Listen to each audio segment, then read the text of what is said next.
ஒரு காலத்தில் ஒரு பெரிய காட்டில் லியோ என்ற ஒரு சிறிய சிங்கக்குட்டி வாழ்த்து வந்தது. லியோ மற்ற சிங்கங்களைப் போல இல்லை என்று அனைவரும் நினைத்தனர்.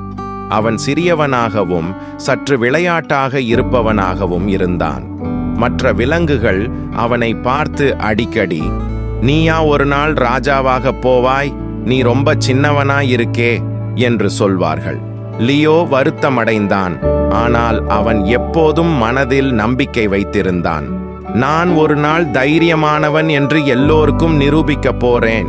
ஒரு நாள் காட்டில் மிக பெரிய காற்று வீசியது. ஒரு குட்டி குரங்கு உயர்ந்த மரத்தில் சிக்கிக்கொண்டு அழுது கொண்டிருந்தது. அதைக் கண்டு எல்லா பெரிய விலங்குகளும் பயந்துவிட்டன.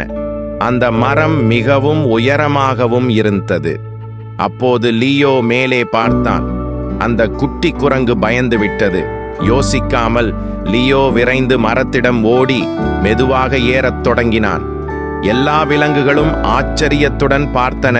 அவன் படிப்படியாக மேலே சென்றான். குரங்கை மெதுவாக பிடித்து பாதுகாப்பாக கீழே இறங்கினான். அந்த காட்சியை பார்த்த விலங்குகள் சந்தோஷமாக கைத்தட்டி சொன்னன, "வாழ்த்துக்கள் லியோ, நீ சின்னவனாயிருந்தாலும் உன் உள்ளம் ஒரு ராஜாவை போன்றது." அந்த நாளிலிருந்து எல்லோரும் லியோவை மதிக்கத் தொடங்கினர்.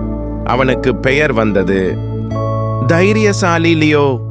கதையின் நெறி: பெரியதாக இருக்க வேண்டியதில்லை, உண்மையான துணிச்சல் இதயத்தில்தான்.